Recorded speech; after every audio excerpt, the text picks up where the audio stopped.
ഇതാ തന്റെ room. Thank you ശ്രീകരേട്ടാ.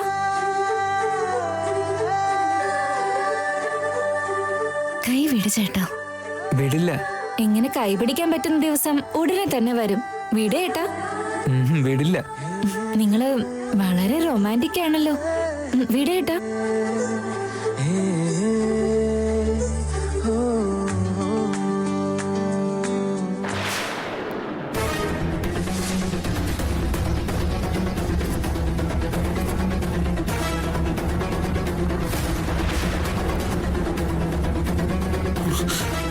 നീയാണോ?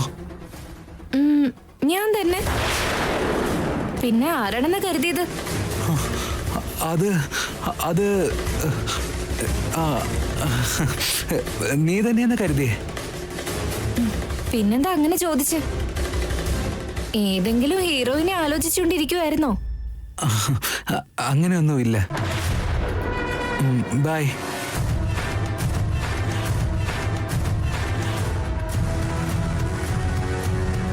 ബോസിന് എന്തോ ടെൻഷൻ ഉള്ളതുപോലെയുണ്ട്. പോകെ പോകെ കണ്ടെത്തും. നിഹാരിക എനിക്ക് നീയായിട്ട് തോന്നിയത് അവനി. താനില്ലാതെ ഇവിടെ നിൽക്കുന്നത് എനിക്ക് ബുദ്ധിമുട്ടാടോ.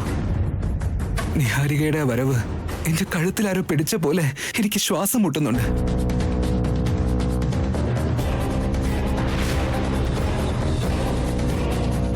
എങ്ങനെയാണെങ്കിലും എത്ര ബുദ്ധിമുട്ടാണെങ്കിലും കുറച്ചു ദിവസം ഇത് സഹിക്കാതെ വേറെ വഴിയില്ല.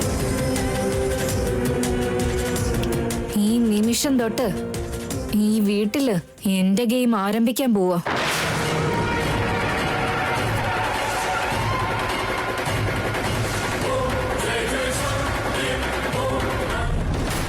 വലിയൊരു വീട്ടിലെ മരുമകളായപ്പോ ഒരുപാട് ആനന്ദിച്ചു. ആ ആനന്ദം ഒരുപാട് നീണ്ടില്ല. അതിന്റെ കാരണമാണെങ്കിൽ സത്യം അറിയാതെ പോയതാ. ഇന്ന് ഞാൻ എത്ര വലിയ മാനസിക സമ്മർദ്ദം അനുഭവിക്കുന്നുണ്ടെന്ന് പറഞ്ഞറിയിക്കാനാവുന്നില്ല. ഈ താലി അഴിച്ചു കഴിഞ്ഞ ശ്രീകരേട്ടന്റെ ജീവന് തന്നെ അപകടമാകുമെന്നുള്ള പേടി ഒരു ഭാഗത്ത്, ശ്രീകരേട്ടന്റെ ഭാര്യയാകാൻ വേണ്ടി നിഹാരിക എന്റെ ഭർത്താവിന്റെ വീട്ടിൽ കാലു വെച്ചിട്ടുണ്ടെന്നുള്ള സങ്കടം മറ്റൊരു ഭാഗത്ത്, നിഹാരികയെ കുറിച്ചുള്ള സത്യങ്ങൾ അറിയുന്നതിനു വേണ്ടി ആ വീട്ടിലേക്ക് കൊണ്ടുപോകുന്നതിനുള്ള ഐഡിയ കൊടുത്തത് ഞാനാണെങ്കിൽ പോലും എന്റെ ഭർത്താവുമായി വിവാഹ നിശ്ചയം കഴിഞ്ഞ മറ്റൊരു പെൺകുട്ടി എന്റെ ഭർത്താവിന്റെ വീട്ടിൽ ഭാവിയിലെ മരുമകളായി നടക്കുന്നത് മനസ്സിനെ ചുട്ടരിച്ച് കളയുന്നത് പോലെയുണ്ട്.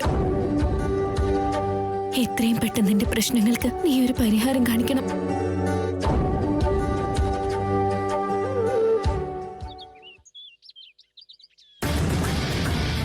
വരുന്ന കണ്ടോ? പുലിയേക്കാൾ വേഗത്തിൽ പായുന്ന സിസ്റ്ററുടെ തലയിൽ നിന്നും തീർച്ചയായും ഏതോ ഒരു അത്ഭുതകരമായ വാർത്ത വരുന്നുണ്ട്. ആ വാർത്ത നമ്മളെ അടിമത്തത്തിൽ നിന്നും ഉയർത്തെഴുന്നേൽപ്പിക്കും. ഈ നാടക ഡയലോഗ് ഒന്ന് നിർത്തൂ. നിങ്ങളിങ്ങനെ ആലോചിക്കുന്നത് കാണുമ്പോ ഇല്ലാതായ എന്റെ ആഗ്രഹങ്ങൾക്കൊക്കെ ചിറക് വെക്കുന്നുണ്ട് ചേച്ചി.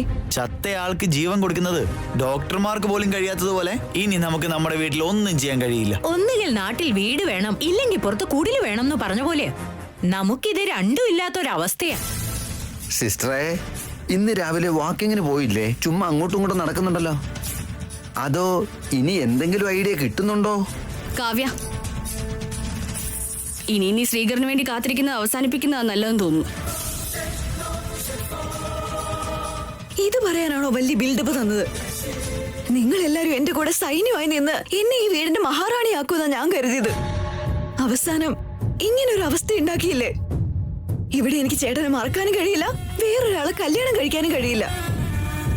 കാവ്യക്ക് വേറെ ആലോചന നോക്കി കല്യാണം ഉറപ്പിക്കുന്നതാ നല്ലതെന്ന് തോന്നുന്നു ചേച്ചി. എന്താന്ന് വെച്ചാ കാര്യങ്ങൾ നമ്മുടെ കൈവിട്ടു പോയിട്ടുണ്ട്. ആവനിയുടെ ജാതകം ചേർന്ന് വരാത്തതുകൊണ്ട് മരുമകളാവാനുള്ള ഭാഗ്യം ഉണ്ടായിട്ടില്ല. അതുകൊണ്ടാ ഇവിടുന്ന് പുറത്തേക്ക് പറഞ്ഞയക്കാൻ സാധിച്ചത്. നിഹാരിക അങ്ങനെയുള്ളവളല്ല. ജാതകം എന്ന സ്ട്രോങ് പോയിന്റുമായിട്ടാ അവൾ ഈ വീട്ടിലേക്ക് വന്നത്. അത് രാജമുദ്ര പോലെയാ. ഇനി യുദ്ധങ്ങൾ ചെയ്താലും കാവ്യക്ക് പ്രതീക്ഷ വേണ്ട. യുദ്ധങ്ങളൊക്കെ എന്തിനാ? അളിയനൊന്നും ശ്രമിക്കുന്ന പോലും ഇല്ലല്ലോ. അപ്പൊ ഇനി ജീവിതം ഇത്രയേ ഉള്ളൂ? അതെ വസന്ത, ഈ വീട്ടിൽ കസേര മേശയൊക്കെ ഉള്ളതുപോലെ നമുക്കും നിൽക്കാം. കേട്ടോ?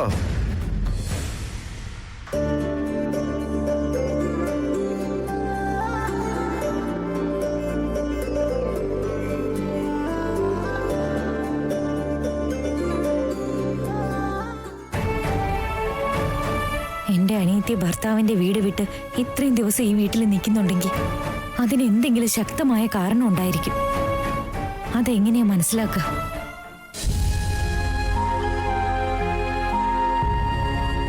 അമ്മേ, ചോക്ലേറ്റ് കൊണ്ടുവന്നോ? മറന്നുപോയി. എന്താ അമ്മേ മറന്നുപോയേ?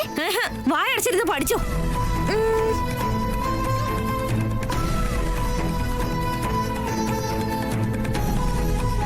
ചേച്ചി, ഇപ്പൊ എന്തുണ്ടായിട്ടാ ചേച്ചി ഇങ്ങനെ ദേഷ്യം പിടിച്ച്? ആലോചിച്ച് എന്റെ തല പൊട്ടിത്തെറിക്കാറായി.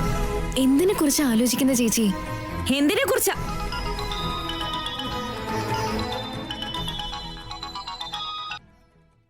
ഹലോ ചക്കരേ, ഇത് ഞാനാ. എന്താ? നാളെ ഞാൻ അങ്ങോട്ട് വരുന്നുണ്ട്.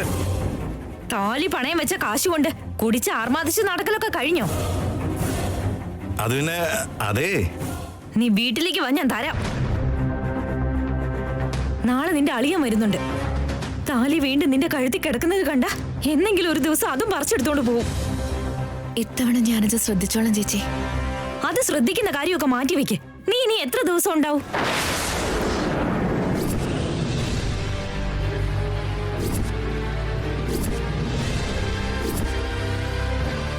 നിന്റെ ഭർത്താവിന്റെ വീട്ടിലേക്ക് പോകാതെ ഇനി ഇവിടെ എത്ര ദിവസം ഉണ്ടാവുന്ന ചോദിച്ചേ. അങ്ങനെ പറയുന്നത് എന്താ അമ്മേ?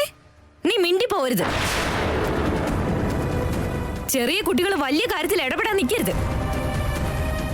പറയാവനി. എനിക്ക് ഇഷ്ടമുള്ള അത്രയും കാലം നിൽക്കാന്ന് പറഞ്ഞതല്ലേ ചേച്ചി? നിന്റെ അളിയന്റെ ബുദ്ധി എപ്പോ എങ്ങനെയാണെന്ന് പറയാൻ കഴിയില്ല. എനിക്ക് ആ ടെൻഷൻ ഒട്ടും സഹിക്കാൻ കഴിയില്ല. നീ നിന്റെ ഭർത്താവിന്റെ വീട്ടിലേക്ക് തന്നെ പോകുന്ന നല്ലത്. നീ ഭർത്താവിന്റെ വീട്ടിൽ നിന്ന് ഇവിടെ വന്ന് നിൽക്കാൻ തുടങ്ങിയിട്ട് ഒരുപാട് ദിവസം ആയതുകൊണ്ട് വഴിയിൽ കാണുന്നവരൊക്കെ എന്താ പ്രശ്നമെന്ന് ചോദിച്ചു തുടങ്ങി. അവർ പറയുന്നത് ശരി തന്നെയല്ലേ? നീ അവന്റെ കൂടെ പോയി അവന്റെ വീട്ടിൽ തന്നെ ജീവിക്കേണ്ട ആളല്ലേ? സമയം നോക്കി ഞാൻ ഇവിടുന്ന് പോയിക്കോളാം ചേച്ചി.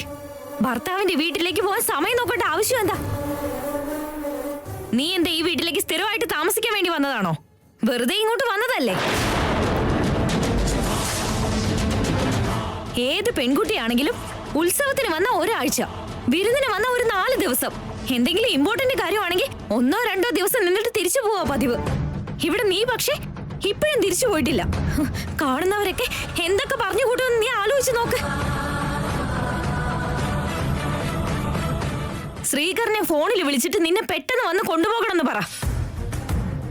നീ പറഞ്ഞില്ലെങ്കിൽ ഞാൻ തന്നെ പറയാം. ഞാൻ വിളിച്ചോളാം ചേച്ചി. എനിക്കൊരൊറ്റ ദിവസം കൂടി സമയം താ. ഞാൻ നിങ്ങളുടെ വീട്ടിൽ നിന്ന് പോയിക്കോളാം ചേച്ചി.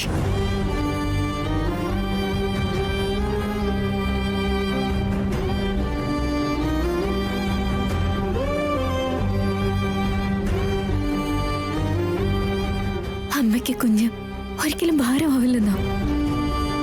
നിങ്ങൾ എന്റെ അമ്മയാണ്. ഞാൻ നിങ്ങൾക്ക് ഭാരമായി പോയ ചേച്ചി. നീ ഒരു ഭാരമാണെന്നല്ല പറഞ്ഞത്. ഭാരമായതുകൊണ്ടല്ല പോകാനും പറഞ്ഞത്. എന്റെ ചേച്ചി ഇങ്ങനെ വഴിയിലുള്ളവർ പറയുന്നത് കേട്ടിട്ട് എന്നോട് ഇവിടുന്ന് ഒരിക്കലും പോവാൻ പറയില്ല എന്ന് എനിക്കറിയാം. പറഞ്ഞയക്കേണ്ട ബാധ്യത എനിക്കുണ്ട്. അതുകൊണ്ടാ പോകാൻ പറഞ്ഞ്. എത്രയും പെട്ടെന്ന് ഇവിടുന്ന് പോകാൻ നോക്ക്.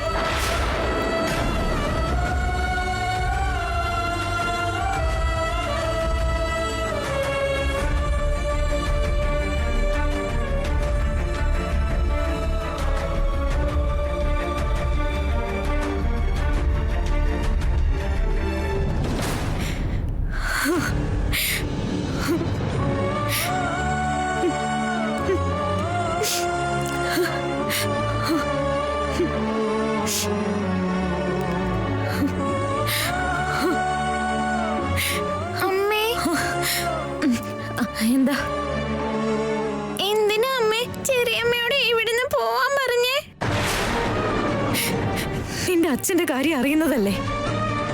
ആ പേടി കൊണ്ടാ ഞാൻ പോകാൻ പറയുന്നത്. അമ്മ കളവ് പറയുവോ?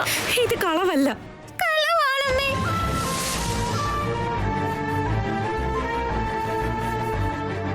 എന്തിനാ ചെറിയമ്മയോട് പോവാൻ പറയുന്നേ? പാവം ചെറിയമ്മയ്ക്ക് അമ്മ പറഞ്ഞത് ഒരുപാട് വിഷമായിട്ടുണ്ട്. അതെടി, ഞാൻ പറഞ്ഞതൊക്കെ കേട്ട് അവന് ചിലപ്പോ ഹൃദയം പൊട്ടി കരയുന്നുണ്ടാവും.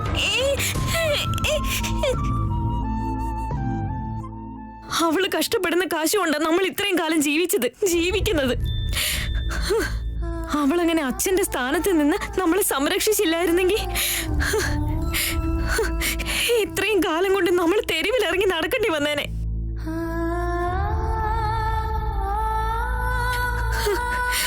ആ എന്റെ കുട്ടിയോട് ഇറങ്ങി പോവാൻ പറയണമെങ്കിൽ എനിക്കത് കഴിഞ്ഞിട്ടല്ല, ഇഷ്ടമുണ്ടായിട്ടും അല്ല. എനിക്ക് ഒരുപാട് വിഷമം തോന്നിയിരുന്നു. അങ്ങനെയൊക്കെ ആണെങ്കിലും പറയാതെ പറ്റില്ല. എന്താണെന്ന് വെച്ചാ ചെറിയമ്മ നമ്മുടെ വീട്ടിലേക്ക് വന്നത് എന്തോ പ്രശ്നമുള്ളതുകൊണ്ടാ. നമ്മൾ ചോദിക്കുമ്പോ ചെറിയമ്മ കളവ് പറയുന്നതാ.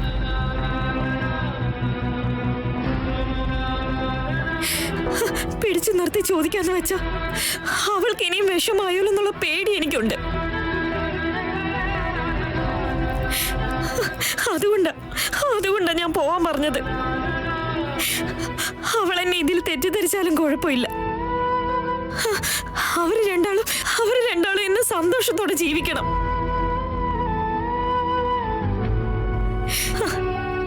നിന്റെ ചെറിയമ്മയുടെ ജീവിതം നിന്റെ അമ്മയുടെ ജീവിതം പോലെ ആവരുത്.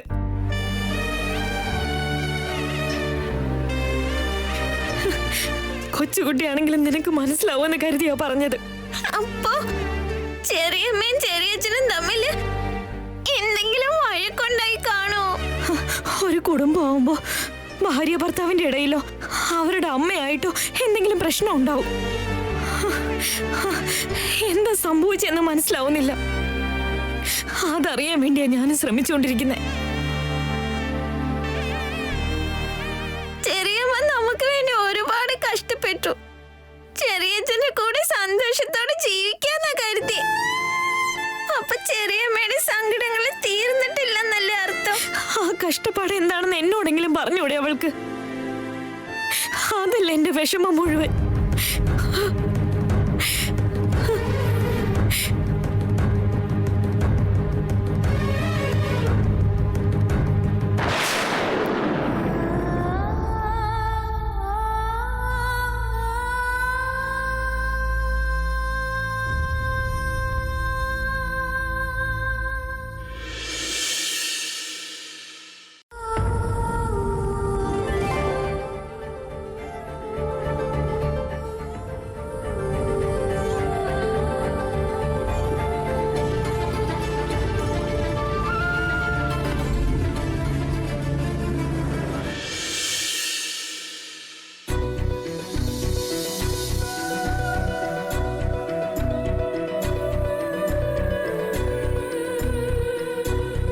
വന്ന ദിവസം തന്നെ ഇങ്ങനെ പാചകം ചെയ്യുന്നതും ഞങ്ങൾക്ക് എല്ലാവർക്കും ഇങ്ങനെ വിളമ്പി തരുന്നതൊക്കെ കാണുമ്പോൾ നീ ഞങ്ങൾക്ക് വേണ്ടി ദൈവം നേരിട്ട് പറഞ്ഞയച്ച മരുമകളാണെന്ന് തോന്നിപ്പോവാ മോളെ.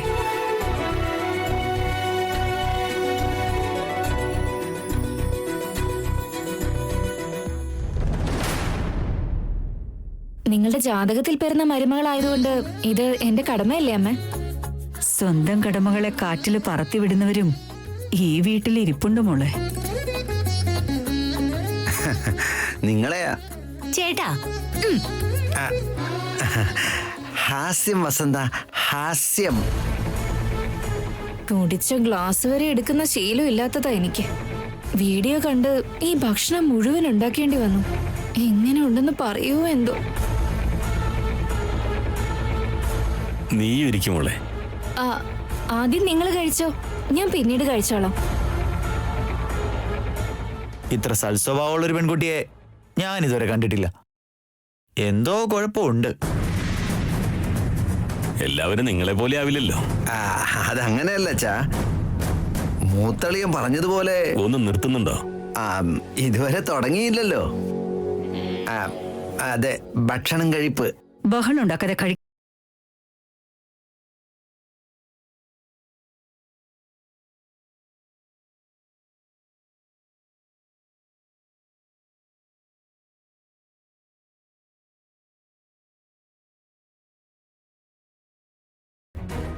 ആ നിക്ക് നിക്ക് നിക്ക്.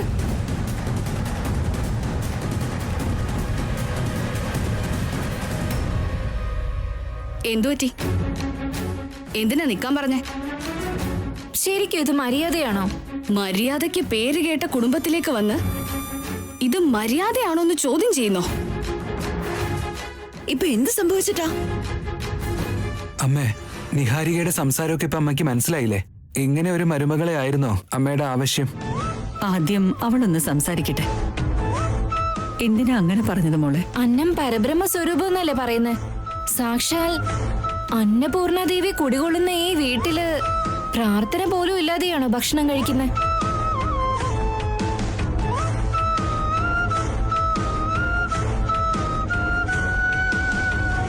സമ്പ്രദായങ്ങളെ കുറിച്ച് വെറുതെ സംസാരിച്ചാൽ മാത്രം മതിയോ? അത് പാലിക്കണ്ടേ?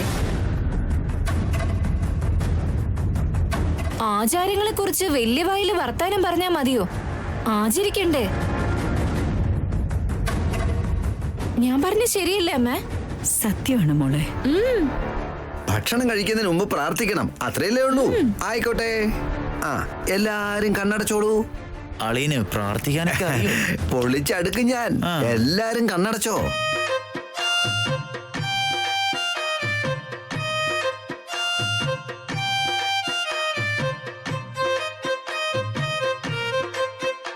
ദൈവമേ, ഓ എന്റെ ഭഗവാനേ,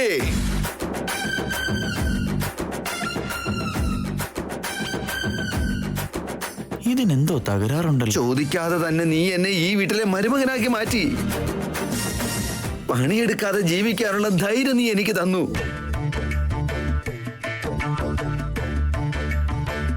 കറങ്ങാൻ എനിക്ക് കാറ് തന്നു.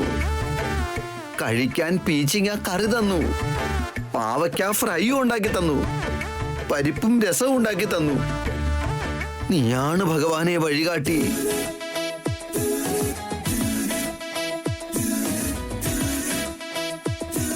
നീയാണ് ഭഗവാനെ വഴികാട്ടി. അളിയനെ കിട്ടും. എങ്ങനെയുണ്ട് പോളെ? എങ്ങനെ ഉണ്ടാകാൻ പാടില്ലയോ അങ്ങനെയുണ്ട്. ഇതിന് പ്രാർത്ഥന എന്ന് പറയില്ല. പിന്നെ നിങ്ങളുടെ വീക്ക് പോയിന്റ് ഒക്കെ നിങ്ങൾ പുറത്ത് പറയാണെന്നേ പറയൂ. അത്രയ്ക്ക് വേസ്റ്റ് ആയിരുന്നു. അതിനേക്കാൾ വേസ്റ്റാ പ്രാർത്ഥന എന്ന് പറഞ്ഞ അന്നപൂർണ ദേവിയുടെ സ്തോത്രമാണ് പൃഥ്വിരാജ് ചേട്ടാ. എങ്കിൽ ഞാനത് ട്രൈ ചെയ്ത് നോക്കട്ടെ. വേണ്ട വേണ്ട, സാധാരണ എല്ലാം പറഞ്ഞു കഴിഞ്ഞതിന് ശേഷമാ പറയിപ്പിക്കാറ്. ഇനി നിങ്ങൾ ഒരു സ്തോത്രവും കൂടെ ചൊല്ലിയാ ഇപ്പൊ തന്നെ പറയിപ്പിക്കാം. റിസ്ക് എടുക്കണ്ടല്ലോ ചേട്ടാ. എന്നാ ഡ്രോപ്പ്. ഞാൻ പ്രാർത്ഥിക്കാം, എല്ലാവരും സൈലന്റ് ആയിട്ട് നിന്നോളൂ.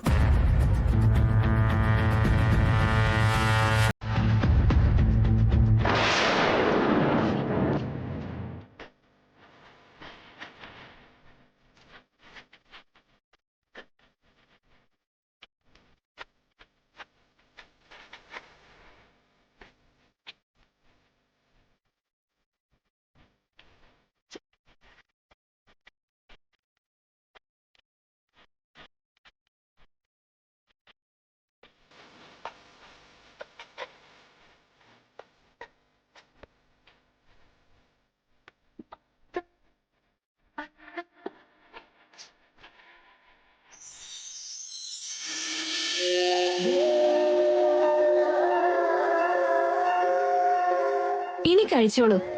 മോളുടെ ശബ്ദത്തിലെ സ്തോത്രം കേട്ടപ്പോ തന്നെ എന്റെ വയറ് നിറഞ്ഞു മോളെ. നിങ്ങൾ ഇതൊക്കെ പഠിച്ചു വെച്ചോ? ഓ, എന്താണാവോ ഈ പുതിയ റൂൾസ്? ഇനി ഭക്ഷണം കഴിച്ചോളൂ.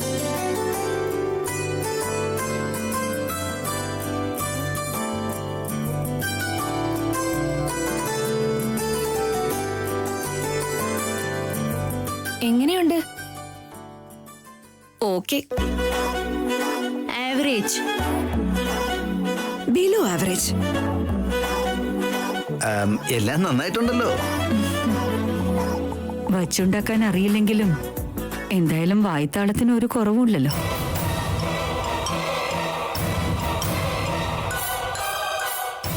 ഗംഭീരായിട്ടുണ്ട് മോളെ. ശരിക്കും എന്റെ വേദവതി ഉണ്ടാക്കുന്ന പോലെയുണ്ട്. മോളെ അവനി, വേദവതി പറഞ്ഞ പോലെ ഭക്ഷണം വളരെ രുചികരമായിട്ടുണ്ട് മോളെ. നന്നായിട്ടുണ്ട്. 4 കവളും കൂടി കൂടുതൽ കഴിക്കണമെന്നാ. നിഹാരിക ഈ രീതി